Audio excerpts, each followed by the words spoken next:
నూతనపరచబడేవారే, నీతియు యథార్థమైన భక్తులు గలవారే, దేవుని పోలికగా సృష్టించబడిన నవీన స్వభావము ధరించుకోవడం. గత 2 దినాలుగా 17వ వచనం నుంచి 24వ వచనం వరకు ఉన్న వాక్యాన్ని మనం ధ్యానం చేస్తూ వచ్చాం. ఈ ధ్యానం చేస్తున్న క్రమంలో లెర్నింగ్ క్రైస్ట్, క్రీస్తుని నేర్చుకోవడం, చిత్తవృత్తిలో నూతనపరచబడడం, మన అంతరంగంలో నూతనపరచబడడం అనేది ఎలా సాధ్యమవుతుంది? ఆయన నేర్చుకోవడం ద్వారా సాధ్యమవుతుంది. ఉదాహరణకు నేను ఇలా అంటాను, మనం ఒక పరిస్థితిని ఎదుర్కొనేటప్పుడు మనకంటే ముందు ఒక వ్యక్తి ఏం చేశాడో ఆ పరిస్థితిలో మనకు తెలిస్తే మనం కూడా అలా చేయడానికి అవకాశం ఉంది. మన ముందు ఎవరు ఒక మాదిరి లేకపోతే మనం చేయలేము. ఉదాహరణకి ఇలా అంటాను, నేను ఇంటర్మీడియట్ చదువుకుంటున్న రోజులే, ఆ రోజుల్లో ఒక కాలేజీలో, మేమున్న కాలేజీలో అప్పుడు ఆయన డిమాన్స్ట్రేటర్ గా పనిచేస్తున్నారు. ఆయన మా రైల్వే కోర్స్ వెనక వెళుతూ తమ్ముడు నువ్వు రావచ్చు కదా మందిరానికి, నేను తమ్ముడు రావచ్చు కదా కనపడిన తమ్ముడు బాగున్నావా అని. ఒకరోజు ఆయన బాధ తట్టుకోలేక నేను మందిరానికి వెళ్ళాను. తట్టుకోలేక ఇంటర్మీడియట్ అయింది. వెళ్ళి వెనక కూర్చున్నాను. ఆయన వాక్యం చెప్తున్నాడు, చెప్తూ మాట్లాడాడు. నేను మందిరం కట్టడం కోసం ఐరన్ కొనడానికి వెళ్ళాను. ఐరన్ కొనడానికి వెళ్ళినప్పుడు ఆ ఐరన్ షాప్ అయిన సార్ 2 ధరలు సార్ అన్నాడు. 2 ధరలు ఏంటి అన్నాడు. ఒక ధర ఇంత ఉంటుంది సార్, ఇంకొక ధర ఇంతే ఉంటుంది సార్. ఎందుకని? ఒకటి ఎక్కువ వెళ్తుంది, ఒకటి తక్కువ వెళ్తుంది అని. ఏం లేదు సార్, మొదటి అయితే బిల్లు ఇస్తాం సార్, ఆ బిల్లులో ట్యాక్స్ ఉంటుంది సార్. రెండవ బిల్లు ఇవ్వం సార్, దానికి ట్యాక్స్ ఉండదు సార్ అన్నాడు. నేను వింటున్నాను, ఆయన మాట్లాడాను. ఎవరనుకున్నావు నన్ను? ఎవరు దైవ సేవకున్నాను. ప్రభుత్వానికి వెళ్ళవలసిన ట్యాక్స్ అయిపోతే వాళ్ళకి అనుకుంటున్నాను. లేదు లేదు, ట్యాక్స్ ఎంత ఉంటే అంతా వేసినాను బిల్లు, కానీ మీరు తగ్గించనక్కర్లేదు అన్నాను అన్నాడు. ఇప్పుడు నాకేం దొరికింది? ఒక మోడల్ కదా. ప్రతి పరిస్థితుల్లో మనం ఎలా జీవించాలి అనే దానికి మనకు మాదిరి అవసరం. ఆ మాదిరి మనకు ప్రభువు కనిపించి, పౌలు గారు ప్రభువుని నేర్చుకున్నారు. ఎలా నేర్చుకున్నారో ఉదయకాలం కొంత మేర చూశారు. ఆయన తాను రిక్తునిగా చేసుకోవడం చూశాడు. చూసిన వాడు దాన్ని నేర్చుకున్నాడు. ఇప్పుడు 2వ భాగం దగ్గరికి వెళ్దాం. దయచేసి మీరు చూడండి. అదే ఫిలిప్పీ పత్రిక 2వ అధ్యాయం 8వ వచనం. మరియు ఆయన, అందరూ చదవాలి కదా, మరియు ఆయన ఆకారమున్న మనుషుడిగా కనబడి మరణము పొందినంతగా, అనగా శిలువ మరణము పొందినంతగా విధేయత చూపిన వాడై తను తాను తగ్గించుకొని ప్రార్థన చేసుకున్నాను. తండ్రి, దయగలిగిన నీ పాదాల సమీపానికి మరో మారు నీ కుమారుడు మా రక్షకుడు అయిన యేసు ప్రభువు వారి పరిశుద్ధ నామములో వస్తున్నాను. లేఖనం నుంచి మీ దాసుని ద్వారా మీరు జీవాన్ని ప్రవృత్తి చేస్తారని, మీ వాక్యం వెల్లడి అవుతుందని, మీ వ్యక్తిత్వాన్ని మేము నేర్చుకోబోతూ మీరు ఎలా జీవించారు, మీరు ఏ రీతిగా పౌలు గారికి అర్థమయ్యారు, ఆయన మిమ్మల్ని అనుసరించి ఏ రీతిగా నడిచారు, ఆ రీతిగా మేము కూడా నేర్చుకుని నడవడానికి ఈ రాత్రిని మీరు మాకు ప్రతిష్ఠించండి. వెనుక మాట్లాడవలసిన తమ్ముని బలపరిచి మరింత ఘనంగా మీరు వాడుకోమని విజ్ఞాపన చేస్తున్నాను. కొద్ది మాటలు చెప్పడానికి మీ దాసుని మీ ఆత్మచేత నింపి మీ శిరోచారణ వరకు వచ్చున్నాను. యేసు ప్రభు వారి పేరిట ప్రార్థిస్తున్నాను తండ్రి, ఆమేన్. ఉదయకాలం ప్రభు దగ్గర నేర్చుకున్న మొదటి పాఠాన్ని చూశారు. ఆయన తను తాను రిక్తుడిగా చేసుకున్నాడు. తను తాను రిక్తుడిగా చేసుకున్నాడు. ఎందుకు ఇదంతా ఎందుకు? ఉదయకాలం చెప్పాను, తన ప్రియ కుమారుని నా యందు బయలుపరచ ఉద్దేశించినప్పుడు, తన ప్రియ కుమారుని నా యందు బయలుపరచను ఉద్దేశించినప్పుడు తండ్రికి అభిష్టం ఏమో చెప్పండి. పౌలులో తన ప్రియ కుమారుని ప్రపంచానికి ఆయన బయలుపరచాలనుకున్నాడు. అదే ఉద్దేశం ప్రతి విశ్వాసి ఎడల ఉంటుంది. ప్రభు యొక్క అత్యున్నతమైన స్టేట్మెంట్ ని నేను మీకు చూపిస్తాను. రండి, ఈ వచనానికి వెళ్ళక ముందు యోహాను సువార్త 8వ అధ్యాయం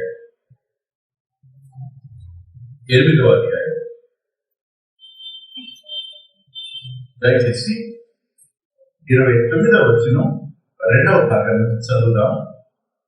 8వ అధ్యాయం 29వ వచనం 2వ భాగం నుండి.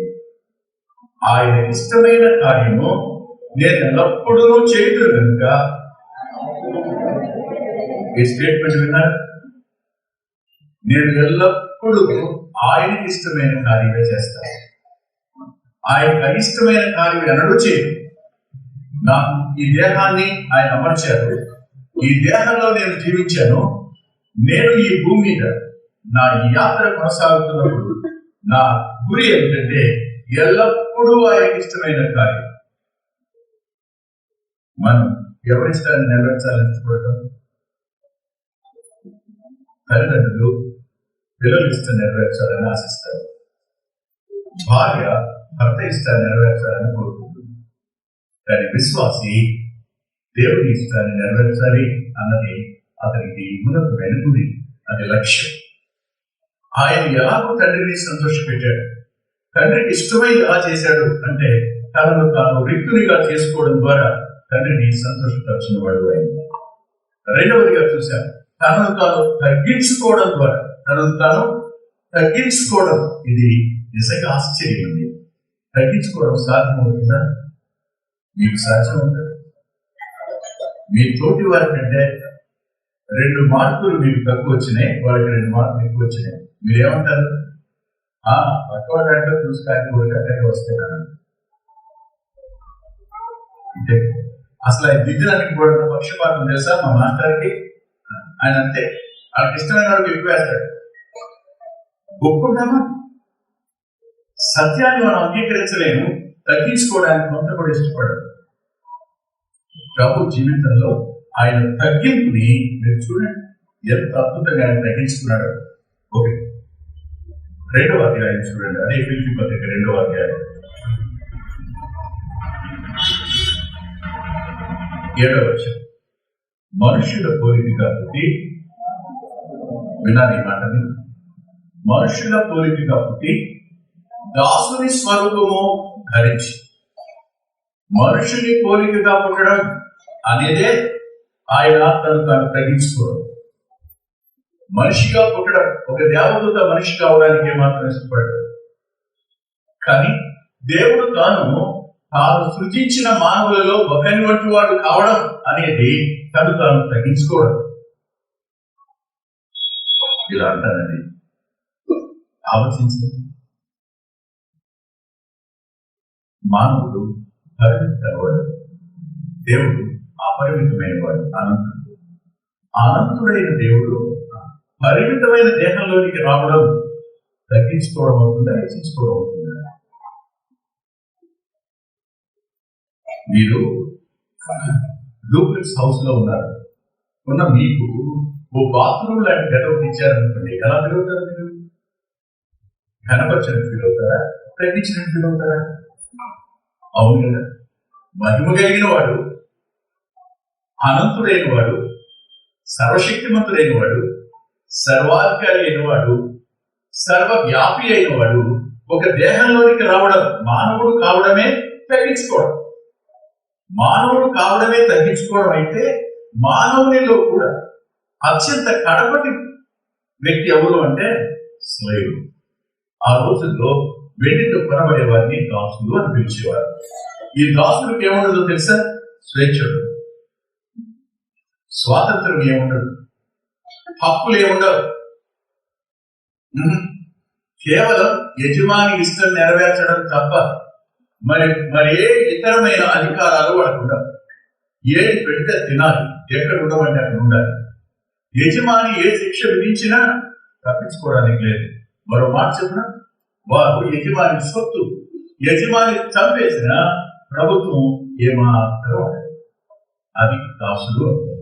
ఆయన మానవుడు కావడమే తగ్గించుకోవడం అయితే అందులో మానవులందరిలోనికి కడపటి వాడైన దాసుని స్వరూపాన్ని ధరించాడు, దాసుడయ్యాడు. లేకపోతే శిష్యుల పాదాల పట్టుకున్నాడు. శిష్యుల పాదాల వరకు ఉంటాడు. ఆ పాదాలను నీళ్లతో కడుగుతాడు, నడుముకున్న తువాలతో తుడుస్తాడు. ఏమయ్యాడు?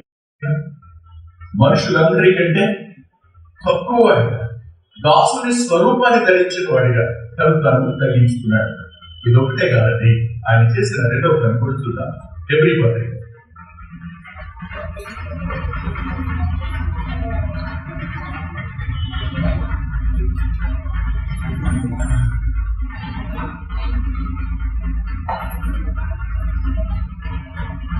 2వ అధ్యాయం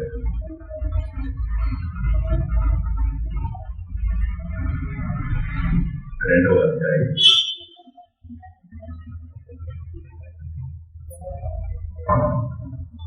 7వ నీకు దేవదూతల కంటే వారిని వినాలి.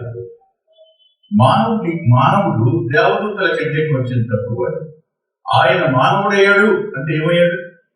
దేవదూతల కంటే తక్కువవాడు కావడం, దేవదూతల కంటే తక్కువవాడు కావడం, మానవుల కంటే తక్కువవాడు కావడం. మహిమ సింహాసనమందు ఆశీనుడైన వాడు తనను తాను తగ్గించుకోవడం ఏమిటో అర్థమైంది. ఎవరికి? పౌలు గారికి. దాన్ని పౌలు నేర్చుకుంది. ప్రభు నుండి నేర్చుకున్న రెండవ పాఠం ఏమిటంటే తనను తాను తగ్గించుకోవడం. ఎవరు తగ్గించడం కాదు, నిన్ను నీవు తగ్గించుకోవడం. ఉదాహరణకి ప్రభు తన బోధలో ఇలా చెప్పారు, ఎవరైనా మిమ్మల్ని ఏదైనా ఒక విందుకు పిలిస్తే మీరేం చేయకూడదని చెప్పాడు? మీరు అగ్రపీఠ మీద కూర్చోవద్దు అన్నాడు. మీరు వెనక కూర్చోండి, లాస్ట్ సీట్ లో కూర్చోండి. విందు యజమాని లేదు, ఆ విందు ప్రధాని వచ్చి ఇక్కడ కూర్చున్నామంటే రా అని చెప్పి నిన్ను తీసుకొని పోయి మొదటి స్థానంలో కూర్చోబెట్టడం నీ ఘనత. అలా కాదు, ఇక్కడ ఉన్న వాళ్ళలో నేను ఘనుడని ముందు వచ్చి కూర్చున్న తరువాత యజమాని వచ్చి కొంచెం లేచి వెనక కూర్చుంటావా, నీకంటే పెద్దవాడు ఉంటాడే. ఏం చెప్పాడు? తగ్గించుకోండి, నిన్ను నువ్వు తగ్గించుకో. విశ్వాసి అయిన వాడు తనను తాను వ్యక్తునిగా చేసుకోవడం నేర్చుకోవాలి. అది పౌలు నేర్చుకున్నాడు. తనను తాను తగ్గించుకోవడం నేర్చుకోవాలి. తగ్గించుకోవడం నేర్చుకోవడం అనేది అది ఒక గొప్ప అభ్యాసం. ఆరోగ్య జీవితంలో నీవు తగ్గింపునకు కనుక అప్పగించుకోగలిగితే, నీవు తగ్గించుకోవడం నేర్చుకుంటే నిజానికి ఆయన హెచ్చించబడుతుంటాడు. ఇది నియమం. బాప్తిస్మ యోహాను అన్నాడు, నేను తగ్గవలసి ఉన్నది, ఆయన నువ్వు తగ్గావా ఆయన పెంచుతాడు, నీవు రిక్తుడు అవుతావా ఆయన నిలుగుతాడు. ఈ రెండు ఆత్మీయమైన నియమాలు. పౌలు గారు తనను తాను ఎలా తగ్గించుకున్నాడో నేను 3 కోణాల నుంచి మీకు చూపిస్తాను. దయచేసి మీరు చూడండి. మాట పౌలు గారు తను తాను ఎలా తగ్గించుకోవడం జరిగిందో చూద్దాం. తిమోతికి రాసిన మొదటి పత్రిక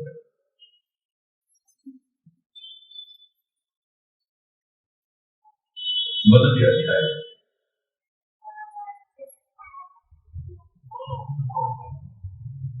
18వ వచనం. పాపులను రక్షించుటకు క్రీస్తు యేసు లోకములకు వచ్చిన వాక్యము నమ్మదగినదియు పూర్ణాంగీకారమునకు యోగ్యమైనది అయినది.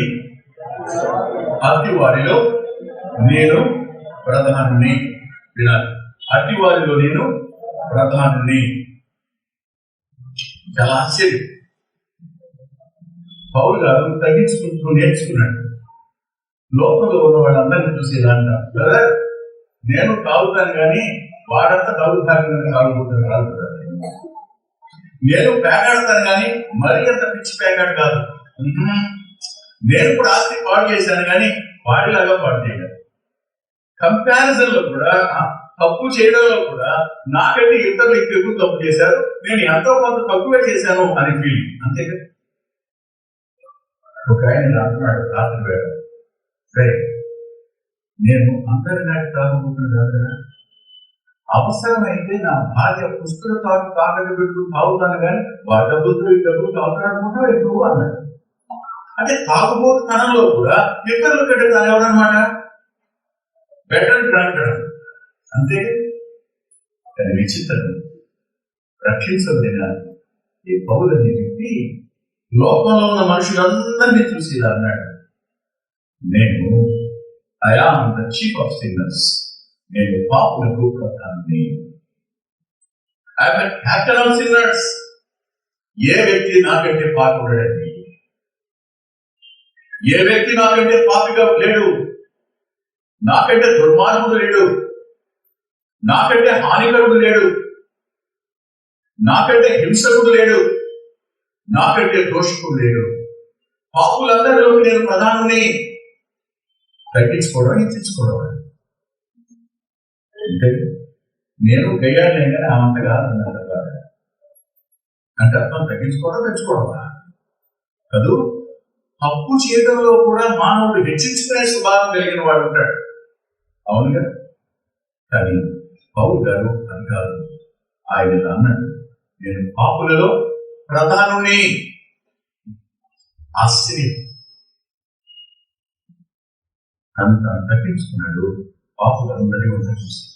ఇప్పుడు విశ్వాసుల వంట చూసి ఏమన్నాడు చూడండి మీరు.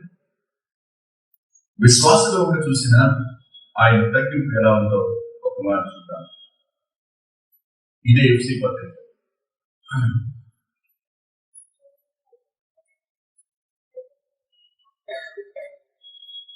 3వ అధ్యాయం 8 నుంచి 11 వచనాలు ఇలా రాస్తున్నాయి. చివరి మాట చదువుకుందాం అందరం కలిసి. పరిశుద్ధులందరిలో అత్యల్పుడనైన నాకు, ఏమన్నాడు చెప్పండి, పరిశుద్ధులందరిలో, క్రీస్తు ప్రభు రక్తంలో కడగబడిన వారందరిలో, దేవుని ఆత్మకు ఆలయమైన వారందరిలో, పరలోకానికి పౌరులైన వారందరిలో, దేవుని పిలవడానికి అధికారం పొందిన వారందరిలో నేను ఎవరిని? I am the least. నేను అత్యల్పుడు, అందరిలోకి అత్యల్పుడు. నేను చాలా మంది విశ్వాసం చూస్తుంటాను, క్షమించింది ఎవరికోని, అయ్యా నేనే తెచ్చాను ఆయనే, అది నేనే నడిపించాను అయ్యా, ఎంత ఉపవాసం ప్రార్థన చేశాను బాబు, రక్షించబడ్డానికి నేనే కారణం. 3 ఏళ్ళు ఏమేమి పెట్టానికి దేవుడికి నాకు తెలుసు, కానీ వాడయ్యా అసలు దానికి నేను కనపడతాను. వందనాలు కూడా చెప్పదు, ప్రైజ్రాడే మొక్కలు తీసుకుని పోతాం. విశ్వాసంగా నువ్వేమనుకుంటున్నావు? బికాస్ ఆఫ్ మీ, నా వలన రక్షించబడింది, నా వలన ఇది జరిగింది, నీ వలన తగ్గించుకున్నావా, ఇచ్చించుకున్నావా? సార్లు మంది బుక్ రాసుకున్నప్పుడు ఒకసారి భలే ఆలోచన చేసేది. అదేంటంటే, ఒక కుర్రాడు సహవాసంలో సాగిన యవనస్తులు మొత్తం అంత భలే ఆసక్తి ఉంటారు. They are so jealous to learn the word of God. Not only that, they wanted to serve God with their whole heart. కానీ కొన్ని దినాలు అయిపోయిన తర్వాత కొంచెం వాక్యం చెప్పడం ఆరంభమవుతుంది. ఆరంభించే దగ్గర నుంచి మొట్టమొదటిగా విశ్వాసం తనకంటే తక్కువగా అనిపిస్తుంటారు. కొంచెం వాక్యం చెప్పడం ఆరంభంగానే విశ్వాసులందరూ నాకంటే తక్కువ అనుకుంటాడు. కొంచెం పాటలు పాడుతూ వాక్యం చెప్తూ కొద్ది నెలలు గడిచేటప్పటికి సంగతి ప్రకారం తనకంటే తక్కువ అనిపిస్తారు. ఓ మంచి వర్తమానం చెప్పిన తర్వాత సేవకుడు మానేసి నాకు ఇస్తే బాబు, సేవకుడు నేను గొప్ప అనుకుంటాడు. నేను అర్థం చెప్తున్నానా? This is the practicality in the assemblies today. Not only today, history testifies it. ఒకసారి ఆలోచిద్దాం. అలాంటి కుర్రాడు బయటకు వెళ్ళి వాకింగ్ చెప్తున్నాడు. ఆ పర్సనల్ ఎవాంజలిజం చేస్తున్నాడు. అందులో ఒక వ్యక్తి రక్షించబడ్డాడు. ఆ రోజున ఇతను వెళ్ళి ఆ అరుగు మీద కూర్చొని వాకింగ్ చెప్తుంటే అతను కన్నీటి పర్యంతమై ప్రభుని అంగీకరిస్తానయ్యా అని ప్రభు దగ్గర తన పాపాలు ఒప్పుకొని ఆ పాప ఒప్పుకున్నాడు. క్షమించమని అడిగాడు. కన్నీటియ్యా నేను ఇవ్వాలే వస్తాను మందిరానికి అన్నాడు. అంతేనండి. అక్కడి నుంచి బయలుదేరి ఇంటింటికి బిడ్డలకి చెప్తున్నాడు, అక్క నీకు తెలుసా ఫలానా ఆయన రక్షించాను, ఫలానా ఆయన ఆల్మోస్ట్ కొట్టేశాడు నా మూలంగా చెప్పుకుంటూ తిరుగుతున్నాడు. తిరగడం వాక్యం ప్రకటించడం మానేశాడు. తన వల్ల ఆత్మ రక్షించదని చెప్పుకుంటూ తిరుగుతున్నాడు. ఇది సాధు గారికి తెలిసింది. తెలిసిన తర్వాత ఆ సాధు గారు చూసి ఒక రోజు కూర్చొని పిలిచి కూర్చోబోయాను అన్నాడు. చూసిన తర్వాత నువ్వు ఎప్పుడే తాడి చెట్టు చూసావా అన్నాడు. ఎప్పుడు చూడలేదంటే చూశానంటే చూసావా, మరి తాటిపండు చూసావా? చూశానే కదా. మరి తాటిపండు ఏ కాలంలో కాస్తుందో నీకేమన్నా అనుమా ఉందా అంటే వేసవి కాలంలో అయ్యారు. అవును, వేసవి కాలంలో వడగాలు ఇస్తాయి కదా, ఇస్తాయి అయ్యారు. దాని మీద కథలు కూడా వాళ్ళతో అయ్యారు. అవునా? మరి వెనకటికి వచ్చినట్టుగా అది వెళ్ళి ఆ తాటిపండు మీద వాలిందంట. వాలగానే ఆ పళ్ళు నేలరాలిందంట. అప్పటి నుంచి ఆ పిచ్చుక రెక్కలేగా ఎక్కట్టుకుని తాటిపండుని పడగొట్టేశాను నేను అంటూ తిరగడం ప్రారంభించిందంట. తమ్ముడు, దాని మీద ఎన్ని గద్దలు వాలేయో, దాని మీద ఎన్ని వడగాలు విచ్చాయో, పెరుగాలు విచ్చాయో, ఇవన్నిటి కారణం చేత ఆఖరిలో అది పండింది. పిచ్చుక కాలేస్తే జారి కింద పడింది. అంతేగా. ఇప్పుడు నీ పిచ్చుక ప్రభావం అంటావా, పిచ్చుక బలం అంటావా, నువ్వు చెప్పు అని అంటే రెక్కలదన్నయ్య అన్నాడు. మరి నేను రక్షించానని వీళ్ళందరికీ చెప్తున్నావు అంట బాబు. ఎంతమంది ప్రార్థన చేశారు, ఎందరూ అతని ప్రభు దగ్గరికి తేవాలని ప్రయత్నం చేశారు, ఎందరూ అతనికి వాక్యం చెప్పారో, వీరందరి ఫలితంగా ఆఖరిగా నువ్వు ఒక వ్యక్తి మాటకి ఒక వ్యక్తి మారిపోతాడు. There is a plan of God. వాస్తవానికి మనం తగ్గింపు కలిగిన వాళ్ళం కాదు. తగ్గించుకోవడం నేర్చుకోవడం లేదు. నేడు ఉన్నటువంటి అత్యంత బాధాకరమైన సంగతి ఏంటంటే విశ్వాసి ప్రభు వలె తగ్గించుకోవడం, విశ్వాసి పౌలు వలె తగ్గించుకోవడం చేయడం దుఃఖమే. పాపులలో ప్రధానులను అన్నవాడు పరిశుద్ధులందరిలో నేను అల్పుడను అన్నాడు. రెండవ మాట. మూడవ మాట చూడండి, మీరు ఏమన్నాడు?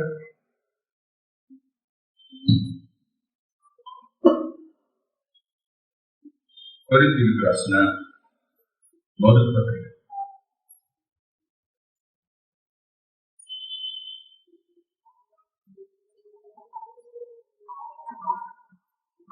15వ అధ్యాయం. కొరింథీయులకు రాసిన మొదటి పత్రిక 15వ అధ్యాయం 9వ వచనం. ఏలైనగా నేను అపోస్తలులందరిలో, మీరే చెప్పాలి ఇప్పుడు, ఆదినాన్న ప్రపంచం అంతటిని 3గా కేటగరైజ్ చేయొచ్చు. ఒకటి, ఎరగని వారందరూ పాపుల స్థానంలోకి వస్తే, ఎరిగిన వారందరూ పరిశుద్ధుల స్థానంలోకి వస్తే, వాక్యం బోధించే ఆ 12 మంది అపోస్తలుల స్థానంలోకి వస్తే, ఆ అపోస్తలులో తాను కూడా ఒకటిగా ఉండడానికి ప్రభు చేత పిలువబడిన వాడు ఇప్పుడు ఇలా అన్నాడు, పాపులలో ప్రధాని, పరిశుద్ధులందరిలో అత్యల్పుని, అపోస్తలులో తక్కువని. నిజానికి మనం ఎప్పుడైనా ఎక్కడైనా తగ్గించుకుంటా సాధ్యమవుతుందా? ఎన్నడూ తగ్గించు మనం హెచ్చించుకునే. కానీ లేఖనం ఏం చెప్తుందో తెలుసా? తాను హెచ్చించుకునేవాడు తగ్గించుకుంటాడు. వారిలో ప్రభు స్వరూపం ఏర్పడుతుంది. ప్రభు రూపం ఎలా ఏర్పడుతుంది? ప్రభు గుణలక్షణాలు అతను ఎలా వస్తాయి? రానిరావు. అవును కదా. ఆయన తను తాను రిక్తుడిగా చేసుకున్నాడు. ఆయన తను తాను తగ్గించుకున్నవాడు అయ్యాడు. తనను తాను తగ్గించుకోవడం అనేది ప్రభువులో కనిపించిన అత్యున్నతమైన లక్షణం. నేను ఆశ్చర్యపోతాను ఆయనలో ఉన్న ఆ అద్భుతమైన తీరు, యథార్థానికి. ఎవరైనా తన శిష్యుల కాళ్ళ దగ్గరకు వంగడం అనేది సాధ్యమవుతుంది.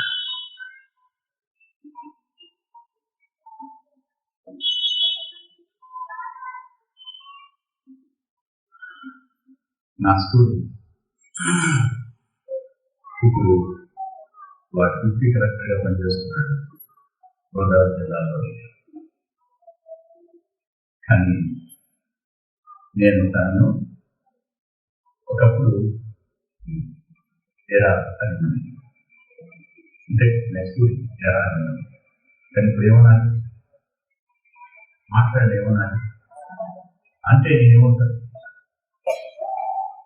అంటే నేనేమవుతాను మాట్లాడి లోపల స్వయం ఏమంటది అని నీ దగ్గర చదువుకున్నవాడయ్యా కదా, నువ్వు నీ చేత దెబ్బలు తిన్నవాడు వాడు, ఇవాళ వాడు కన్ఫర్మ్ ఐఏఎస్ అయితే మాత్రం మీ స్టూడెంట్ కదా, అతనికి స్థానం ఇచ్చింది దేవుడు కదా.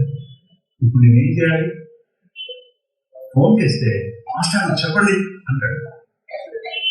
నేను ఇలా అంటాను, ఏలేదు బాబు నేను గోదావరి చూడడానికి మాస్టర్ చేశారని కదా, ఆ విషయం నిజమా కాదా అనుకోవడానికి ఫోన్ చేశాను. నిజమే మాస్టర్, బాబు అని తెలవడం కదా. ఎంత తర్జన పడిన తర్వాత బాబు అని తెలవగలిగే తెలుసు. తగ్గించుకోవడం అనేది అత్యంత కష్టమైన సంగతి, తగ్గించుకోలేదు. కానీ ప్రభు దగ్గర పౌలు నేర్చుకున్నవాడు, గమాలియేలు పాదాల దగ్గర చదువుకున్నవాడు, బెన్యామీను గోత్రంలో పుట్టినవాడు, తాను తగ్గించుకున్నవాడు అయ్యి ఇలా అనగలిగాడు, నేను పాపులందరిలో ప్రధానుని, పరిశుద్ధులందరిలో అత్యంతుని, అపోస్తలులందరిలో తక్కువవాడను అనగలిగాడు. ఇది మూడో మాట మీరు చూడండి, ఆయన ఏం నేర్చుకున్నాడో చూద్దాం.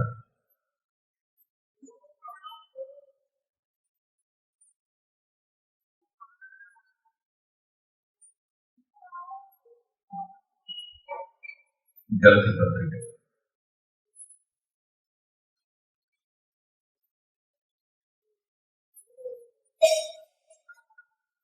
మొదటి అధ్యాయం 4వ వచనం. గలతీ పత్రిక మొదటి అధ్యాయం 4వ వచనం. మన తండ్రి అయిన దేవుని చిత్త ప్రకారం క్రీస్తు మనలను ప్రస్తుత దుష్ట కాలంలో విమోచించుకోవాలని మన పాపముల నిమిత్తము తను తాను అప్పగించుకొనెను. 3 మాటలు చెప్పాను. తనను తాను రికవరీ చేసుకున్నాడు, తను తాను తగ్గించుకున్నాడు, తను తాను అప్పగించుకున్నాడు. ఈ హ్యాండ్ ఓవర్ హిమ్సెల్ఫ్, తనను తాను అప్పగించుకోవడం, ఇది సాధ్యమైన బంధన.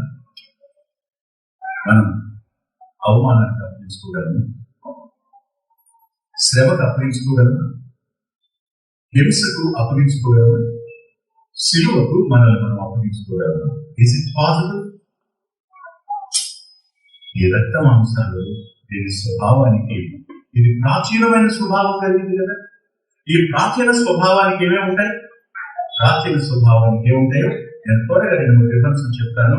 ఆరంభించి అప్పుడే అర్ధగంట కావస్తుంది. చూడండి దయచేసి 2-3 వచనాలు చూపిస్తాను, రాసుకోండి. ఎఫ్సి పత్రిక 4:22 రాయండి, సారీ తీకండి. కొలస్సీ పత్రిక 3వ అధ్యాయం 8 నుండి 10 వచనాలు. రోమా పత్రిక 6 నుంచి 19 వచనం, 6వ అధ్యాయం 19వ వచనం. ఇవన్నీ ప్రాచీన స్వభావానికి చెందిన లక్షణాలు. ఈ లక్షణాలలో దురాశలు ఉంటాయి, కోపం ఉంటుంది, ఆగ్రహం ఉంటుంది, దుష్టత్వం ఉంటుంది, ఇవన్నీ ఉన్నాయి.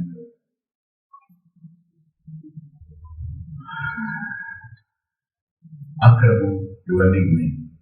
వీటన్నిటిని మనం విసర్జించుకున్న వారమై మనం అప్పగించుకోవాలి. దేనికోసం అప్పగించుకోవాలి? ప్రస్తుతపు దుష్టకాలంలో నుండి విడిపించడం కొరకై ఆయన అప్పగించుకున్నాడు. ఇలా అంటాను నేను. అది గెత్సేమనే వనం.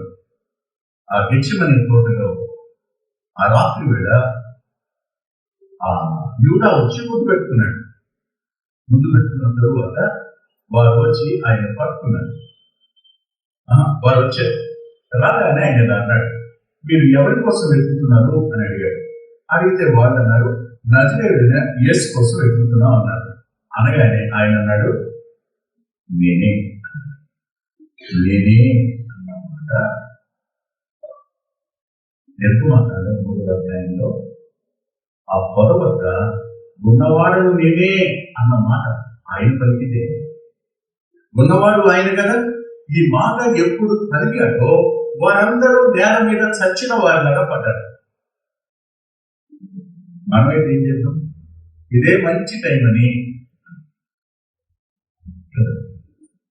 లేపాడు. లేపి మీరు నన్ను గురించి వెతుకుతున్నారు అని తనను తాను వారికి అప్పగించుకున్నాడు. అక్కడి నుంచి రాస్తారండి, వారు ఆయనను పట్టుకొని అన్న కైపల యొద్దకు ఈడ్చుకుని వెళ్ళిరి అని రాస్తుందండి లేఖనం. దేవదూతలు ఆయన ఎదుట వెలుగు దాడిపోతారే, ముఖం కప్పుకుంటారే, దేహం కప్పుకుంటారే, ఆయన ఉన్న చోట, ఆయన సింహాసనం ఉన్న చోట వారు నిలబడడానికి సాహసించరే. అలాంటి ఆయనని పట్టుకుని ఏడ్చుకుని పోవడానికి తను తను అప్పగించుకోవడమా?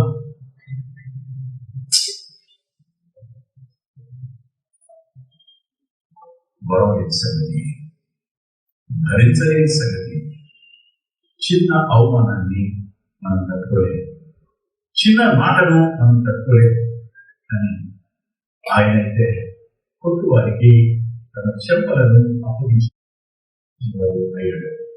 దున్ను వారికి తన దేహాన్ని, తన వీపును సాడుగా దున్నడానికి అప్పగించుకున్నవాడు, తలను ముళ్ళ కిరీటం పెట్టడానికి అప్పగించుకున్నవాడు. ఆయన ఎందుకు అప్పగించుకున్నాడు అంటే, ప్రస్తుతం ఉన్న ఈ దుష్ట కాలంలో నుండి తన వారిని విమోచించడానికి, అపవాది చేతిలో నుంచి తన వారిని విమోచించడానికి, మరణ బలం గలవాడి చేతిలో నుంచి విమోచించడం కొరకే ఆయన అప్పగించుకున్నవాడు అయ్యాడు.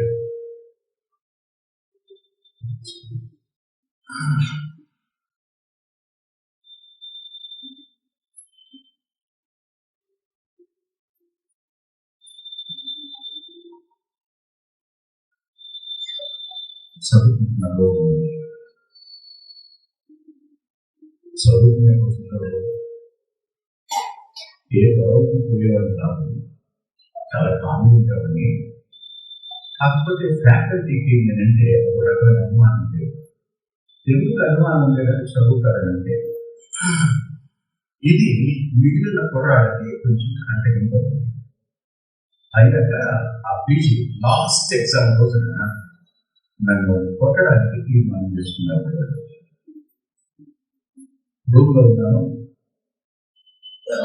నా రూమ్మేట్ ఉన్నాడు, వానికి ఇంకో ఫ్రెండ్ ఉన్నాడు, నాకు నా క్లాస్మేట్, వాడు కూడా వచ్చి నాకు వెళ్తా ఉన్నాడు.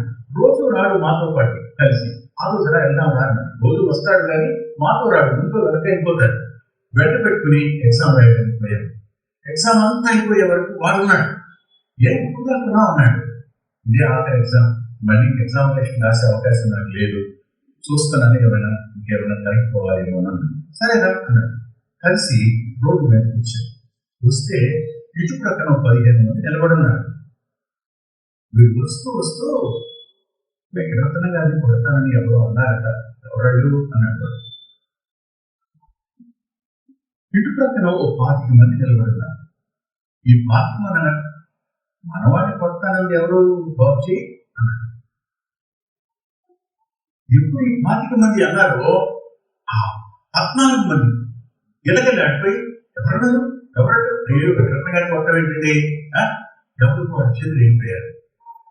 మీరు ఈ 25 మందిని చూసిన కోపంలో తెలియక వారందరికీ తిరిగి ఇప్పించి వాళ్ళని పంపించిన తర్వాత నన్ను వెంట పెట్టుకుని రూమ్కి వచ్చాడు. వచ్చిన తర్వాత ఏంటి కనుక బాబు చేయండి అడిగారు. ఎవరైనా కొట్టాలని ఫలానా వాళ్ళు రాత్రి ప్లాన్ చేశాను. 2 రోజుల నుంచి ఇవాళ లాస్ట్ డే కదా, ఈ లాస్ట్ డే రోడ్డు మీద నేను కొట్టి ఆడవాళ్ళందరూ నేను అవమానపరచాలనుకున్నారయ్యా. నాకు తెలిసింది అని ఈ కాలు ఫ్యాన్ ఇలా పైకెట్టారు. వారి కాలుకి ఇంత కాగలు ఉంది, ఇంత కత్తుంది. ఏమిటి బాధ్య ఒక మాట్లాడాడు. నేను మచిలీపట్నంలో నేను బ్రతుకుండగా నీ ఒంటి మీద దెబ్బపడితే నేను బ్రతికెందుకు చచ్చిపోతున్నాడు. ఆలోచించండి, మనం సరిపోతుందని ఆయన మరణానికి తను అప్పగించుకున్నాడు. మనం బ్రతకాలని తన జీవాన్ని మరణానికి అప్పగించాడు. తనను తాను అప్పగించుకున్నాడు. సర్వాధికారి ఉంది. పుట్టిన తర్వాత ఆయన అంటాడు, నేను అని మాట్లాడితే కొట్టొచ్చునే అంటాడు. అన్నాక ఎక్కువగా అప్పగించుకున్నాడు. పిలాతుకు అప్పగించుకున్నాడు. హేరోదుకు అప్పగించుకున్నాడు. విచిత్రము, మరణానికి అప్పగించుకున్నాడు. మరణానికి అప్పగించుకోవడం కాదండి, నాకు ఇంకా ఆశ్చర్యమైన సంగతి ఏంటంటే ఆయన చనిపోయాడు. చనిపోవడానికి జీవం మరణించడం చిన్న సంగతి కాదు కదా. చనిపోయిన ఆ దేహాన్ని సమాధికి, అంటే సమాధికి తన దేహాన్ని అప్పగించాడు ఆయన. ఎవరైనా జీవాధిపతి. నేను ఇలా ఆలోచించాను, సమీపించడానికి తెలుసులో అమరత్వం కలిగి వసించే ఆయన సమాధిలో ఆ దేహం 3 రోజులు ఉండడం.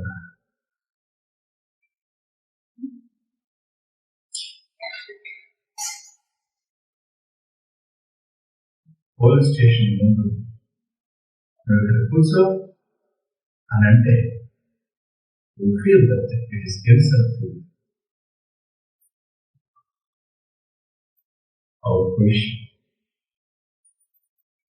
కానీ ఆయన అప్పగించుకోవడం వెనక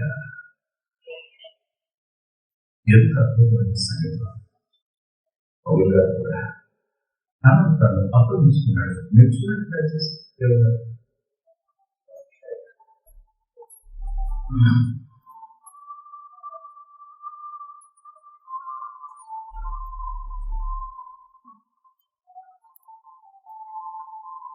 ఫిలిప్పీ పత్రిక 2వ అధ్యాయం 11వ వచనం. మరియు మీ విశ్వాస యాగములను దాని సంబంధమైన సేవలను నేను అనార్పణముగా పోయబడినను నేను ఆనందించి మీ అందరితో కూడా సంతోషించును. అవునా? తిరిగి చూడండి మాట.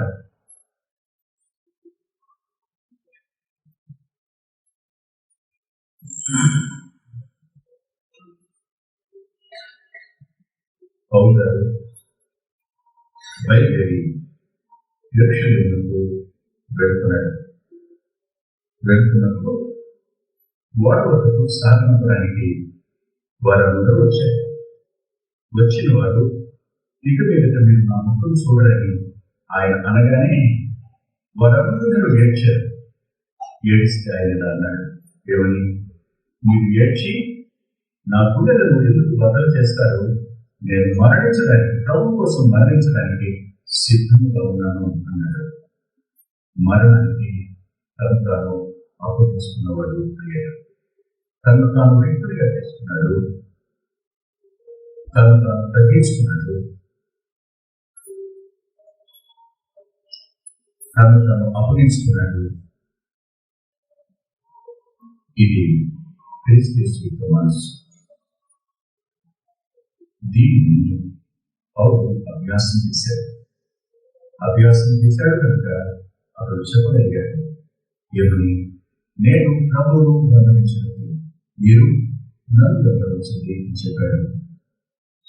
రక్షించబడిన ప్రతి వ్యక్తి తాను ఎవరిని ఆరాధిస్తున్నాడు ఆయన వారి బ్రతకడం కొరకై ఖచ్చితంగా సాగు మూలంగానైనా నా బ్రతుకు మూలంగానైనా ఆయనకి మహిమ కలగాలి అన్న దృక్పథం కలిగి ఆయన ఇష్టాన్ని నెరవేర్చడం కోసం మనల్ని మనం అప్పగించుకోవడానికి ప్రభు కృపను మనకు అనుగ్రహించుకుంటారు.